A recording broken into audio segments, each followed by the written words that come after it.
अस्सलाम वालेकुम। उम्मीद है आप सब खैर खैरियत से होंगे। अच्छा रमज़ान गुजार होंगे, सुबह अच्छा सहरी कर रहे होंगे, अच्छा अफ्तारी कर रहे होंगे। बड़ा मैं तो आज सुबह सहरी के टाइम उठी, मुझे इतना खुशी था मैं आप लोग को बता नहीं सकती, क्योंकि मैंने तो अपना इंस्टाग्राम खोला, मेरे तो 12,000 व्यूज़ थे। बड़ा मुझे तो पहले यकीन नहीं आ रहा था, मुझे इतना खुशी हुआ।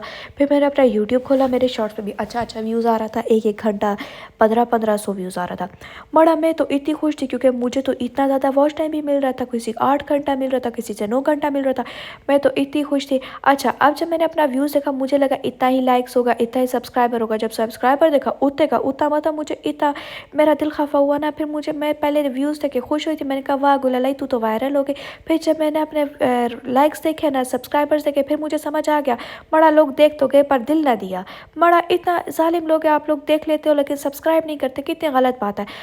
अच्छा, फिर मैंने क्या किया, मैंने ना चैट जीपीटी से पूछा, मैंने कहा चैट जीपीटी मुझे ये बताओ, ये खैर है व्यूज़ अगर इतना भी आ रहा है तो मेरा सब्सक्राइबर नहीं आ रहा और वॉच टाइम इतना ज़्यादा हो रहा है, तो इसका क्या फ़ायदा, वॉच टाइम भी काउंट होगा। चैट जीपीटी ने मुझे बताया गुलालाई पागल, वॉच टाइम कोई काउंट शाउंट नहीं होना, सिर्फ व्यूज़ काउंट होना है।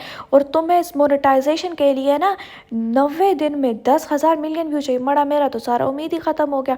फिर मुझे उसने समझाया गुलालाई अब तुम ऐसे करो ना, तुम अपना लॉन्ग वीडियो डालो, उस पर तुम्हें 4,000 घंटा चाहिए होगा, तुम्हारा घंटा तो अच्छा आ रहा है। मैंने उसको बताया कि मेरे तो पिछले 4 घंटे का तो इतना व्यूज़ है। उसने मुझे कहा कि अपने चैनल का ना लिंक शिंक भेजो। मैंने अपने उस चैनल को उसको लिंक भेजा। मड़ा मुझे कहता तुम्हारा तो थंबनेल अच्छा नहीं है, तुम्हारा तो पता नहीं एसईओ अच्छा नहीं, पता नहीं कैचिंग अच्छा नहीं, क्या अच्छा नहीं है।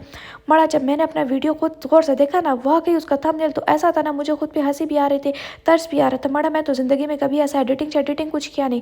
खैर मैंने जैनमाज पे बैठ के अल्लाह से इतना फरियाद किया ना, मैंने कहा या अल्लाह अब आप मेरा मदद करें, क्योंकि एक तो मैं यूनिवर्सिटी का पढ़ भी रही, एक तो इतना तक के इतना वीडियो बना रही, ऊपर से लाइक भी ना है, एक मैं क्या करेगा ना। खैर मेरा तो पता, मुझे तो खुद पे हंसा इसलिए आता ना, क्योंकि मैं तो इतना कुछ सोच के बैठ गई ना। मुझे तो लगता था कि मैं फ़ौरन से जल्दी वायरल हो जाएगी, जल्दी व्यूज़ आ जाएगा। मैं तो गुलखान को फिर एकदम से सरप्राइज़ करते कि मैं उसको बोलेगी कि भाई मैं तो अब इतने बड़े सेलिब्रिटी बन गई, तुम तो अब मुझसे अच्छे से बात करो। पर मुझे तो लगता है ऐसा मेरा सारा उम्मीद ही ख़त्म हो जाएगा। खैर अब क्या हो सकता है, क्या पता कि लोगों के दिल पे रहम आ जाए, लोग मुझे सब्सक्राइब करते, फॉलो करते, लाइक करते। अच्छा, मैं अब जल्दी काम कर रही थी, क्योंकि मैंने अभी इसके बाद यूनिवर्सिटी जाना था, यूनिवर्सिटी से वापस आके फिर बाकी काम करना था। अब सुबह बड़ा एक तो उठना इतना मुश्किल होता है ना, मेरा बिल्कुल भी दिल नहीं करता, क्योंकि शहरी के बाद सब लोग सोता है, मैं उठ कर यूनिवर्सिटी चला जाता है। उस टाइम देखो लाइटें शाइटें सब लगा होता है, क्योंकि बिल्कुल मुझे ऐसा लगता है रात है। अच्छा, अब मैं वापस है, मुझे गुलखान ने बोला पानी भरना। देखो यार कैसा मुकाफात है, मतलब शहर में मर्द पानी भरता है, गाँव में हम औरत पानी भरता है। वैसे अच्छा है, हमारा शहर में मर्द से काम करता है, गाँव में तो ऐसा बादशाह बन के बैठा रहता। वापस है हमारे पास तो यार कुछ खाने का भी नहीं था, क्योंकि मैं इतना लेट हो गई थी ना कि गुलखान ने मुझे बोला अब अभी क्या हम अफ्तारी बनाएंगे, अब 10 मिनट रह गए, तो चलो यहीं से KFC ले जाते। बड़ा मुझे तो वैसे भी KFC बड़ा पसंद है खाने में, क्योंकि गाँव में तो मिलता नहीं, यहाँ मैं बड़े शौक से खाती। अच्छा, अब मेरा वीडियो